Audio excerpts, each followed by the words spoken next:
What if I shared a secret that the most profitable individuals in the global markets don't actually trade with the primary intention to win?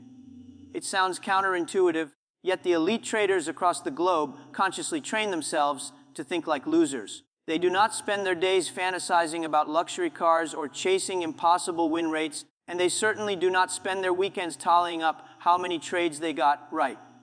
Instead, they engage in a practice that the average retail trader lacks the stomach to endure. They rehearse the act of losing. They plan for it with meticulous detail. They welcome it into their routine. This isn't because they possess a masochistic love for pain, but because they have integrated the most vital lesson the market offers, that emotional pain is the required tuition for clarity, and that accepting loss is the only genuine path to achieving long-term control. Most people enter the world of trading as a means to escape discomfort. They want to beat the market, conquer their fears, and find a shortcut to financial freedom. However, the veterans who thrive over decades are those who allow fear to perform its biological function without letting it seize the steering wheel. They do not attempt to suppress the anxiety. They sit with it, study its origin, and then execute their plan anyway. You have likely been conditioned to believe that trading is a complex game of technical signals, perfect timing, and secret setups. In reality, trading is a mirror. It reflects every unresolved internal conflict, your desperate fear of being wrong, your hunger for external validation, your deep-seated impatience, and your greed. Every time you click buy or sell, the market poses a single question: are you the master of your own nervous system, or are you still a slave to the ghost of your previous loss? The psychology of execution. The unfortunate truth is that most traders do not fail because they possess a poor strategy. They fail because they never learned how to suffer with dignity. The elite have made peace with the red on their screens. They have built psychological muscle where others only feel debilitating fear. This transformation isn't about finding motivation through inspirational quotes. It is about a fundamental shift in identity. If you are prepared to see what losing actually signifies and why it is your only true competitive advantage, then the following insights will invert everything you thought you knew about success. In this arena, the best loser always walks away the ultimate winner. Insight 1T, the seductive lie of winning. There is a fundamental lie sold to every novice before they ever place their first trade. It suggests that if you study enough, follow the right guru, or find the Holy Grail strategy, you will eventually stop losing. This promise is seductive because it feels empowering, but it is a psychological trap. It frames losing as a failure of character or intelligence. Tom Agard, a legend in the field, was once the embodiment of this lie. He was intelligent, prepared, and obsessed, yet he still lost repeatedly. He famously recounts a Flay 127,000 loss in a single day, not caused by recklessness, but by being right on direction while being decimated by timing. Tom didn't blame the market makers or manipulation. He turned inward. He realized that the addiction to winning is the most dangerous drug in finance. It clouds judgment and hijacks the prefrontal cortex. When you need to win to feel worthy, every loss becomes an existential threat. The traders who survive are not those who seek to win more, but those who have reframed the definition of losing. They shift the internal dialogue from, how do I avoid this, to, how do I remain disciplined through this? Insight 20, the biological mismatch. You aren't trading the price action on the screen, you are trading your own ancient biology. Your brain is roughly 200,000 years out of date, optimized for survival on the African savanna, not for managing leveraged positions on a 1-minute chart. Every time you feel that surge of heat in your chest during a drawdown, it isn't a rational response to a financial event. It is your amygdala, your brain's primitive panic button, convinced that you are facing a physical predator. In the prehistoric world, uncertainty equaled death.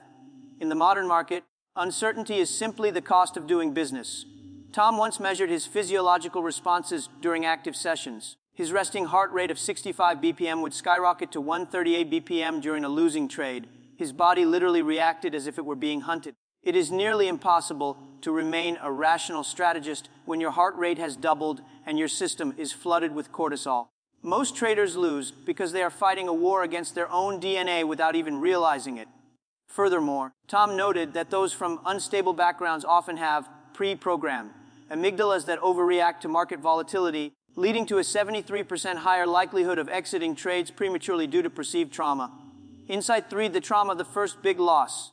The first time the market truly breaks you, something changes permanently. It isn't just the depletion of capital, it is the shattering of the illusion of control. Tom's first trauma occurred in October 2008 when he was long the FTSE. The market gapped down and he lost 23,000 in seconds. The irony, he had predicted the crash in his journal the night before, but he ignored his own intuition because a streak of recent wins made him feel invincible. This created the flinch, a physical tremor in his hand whenever the market moved rapidly. He had to switch to keyboard shortcuts because his nervous system would no longer allow him to click a mouse accurately under pressure. Insight 40, the distortion of reality. Fear does more than make you hesitate, it warps your perception of objective data. In March 2011, Tom saw a textbook bull flag on the EU or USD. His system was screaming for an entry. However, fear born from recent losses whispered that it was a trap.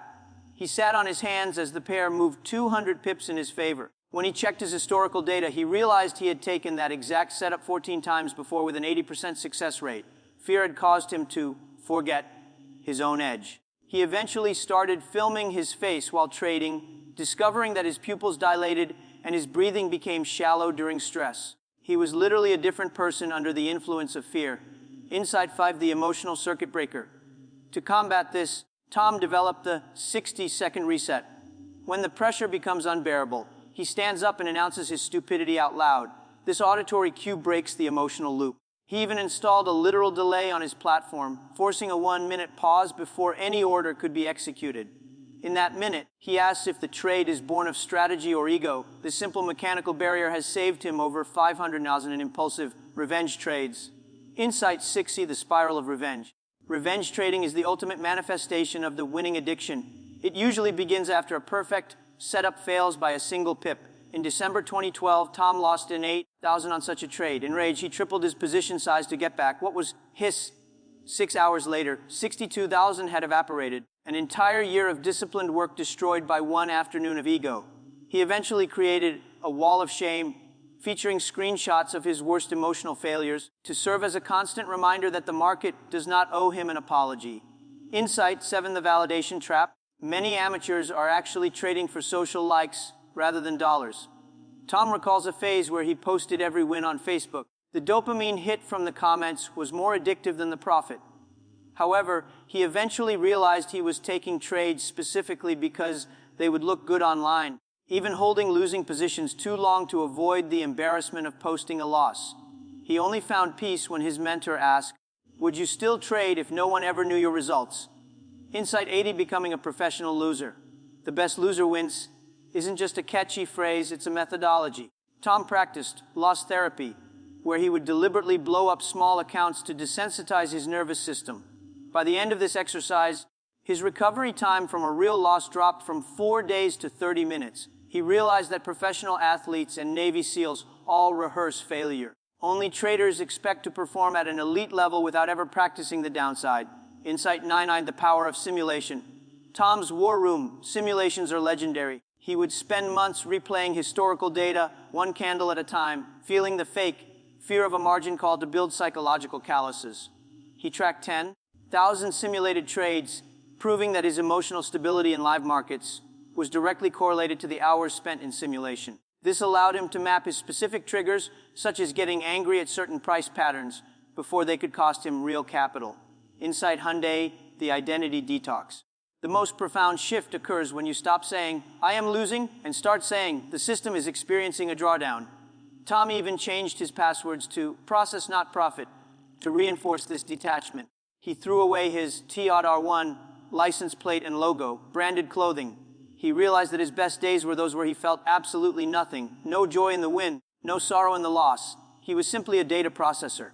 Insight 11, the market as your therapist. The market is a psychological mirror. Tom discovered that his tendency to cut winners early was linked to childhood abandonment issues. He didn't believe good things would stay.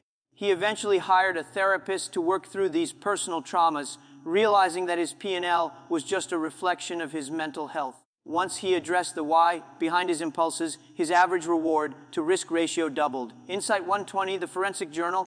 Tom maintains 3 separate journals, including an emotional autopsy, where he records his physical sensations during trades. He discovered that feeling invincible was his biggest red flag, usually preceding a massive loss. By reviewing his journals from exactly 1 year prior, he identified seasonal emotional patterns, such as a tendency to overtrade in January due to New Year energy. This forensic approach allowed him to stop making the same 200,000 mistakes. Inside 13, the 3 phases of maturity. Every trader progresses through 3 stages. 1. The excitement addiction, checking the P&L every few seconds and joining dozens of Discord groups. 2.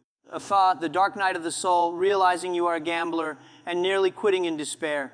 3. The boring beautiful, trading becomes a mechanical, emotionless chore. Success is quiet and unglamorous. Inside 14, trading is spiritual practice. For the elite, trading is a form of active meditation. Tom's ritual involves bowing to his station and setting the intention to stay awake rather than take. He found a direct correlation between the minutes he spent meditating and his win rate. On days when he was truly present, losses had no sting because his ego wasn't involved in the outcome. Inside 15, suffering is optional. Pain in trading is inevitable, but suffering is a choice. During a 23-trade losing streak, Tom learned to surrender. He took trade number 24 with the same precision as trade number 1. Not because he expected to win, but because his job was simply to execute the system. He realized he was paid to place orders, not to be right. This shift from outcome dependence to process adherence is the final bridge to mastery, your path forward, the expansion of self. If you have remained focused through this deep dive into the trader's psyche, you are already part of a small minority. Most seekers of wealth would have closed this the moment they realized it was about internal discipline rather than a secret indicator. You are now at a crossroads. Tomorrow morning, when the market opens, you will be tempted by the same old ghosts. You will feel the urge to get back at the market or the need to prove your intelligence to a screen that doesn't care who you are. But now, you have a different set of tools. You have the understanding that your nervous system is a relic of the past that must be managed, not followed. You have the awareness that every red candle is an invitation to practice being a good loser. The true expansion of your trading career doesn't happen when you find a new strategy. It happens when you expand your capacity to handle discomfort. Your immediate mission is to stop judging your days by how much money you made. For the next week, your only metric of success is whether or not you followed your rules. A green day where you broke your rules is a failure. A red day where you followed your stop-loss perfectly is a resounding success. This is the only way to break the cycle of validation, seeking that keeps most traders in a state of perpetual poverty. When you finally realize that the market is not a place to get rich quick, but a high-stakes laboratory for self-discovery, everything changes. The fear dissipates, not because the risk is gone, but because you have become a person who can handle the risk. You are no longer chasing the market, you are observing it. You are no longer fighting the price, you are flowing with it. The world of professional trading is not for the faint of heart, but it is for those willing to look in the mirror and do the hard work of internal reconstruction. If you are ready to stop being the victim of your own emotions and start being the master of your own process, then you have already won the most important trade of your life. The best loser always wins because they are the only ones left standing when the dust clears. Would you like me to create a specific 7-day professional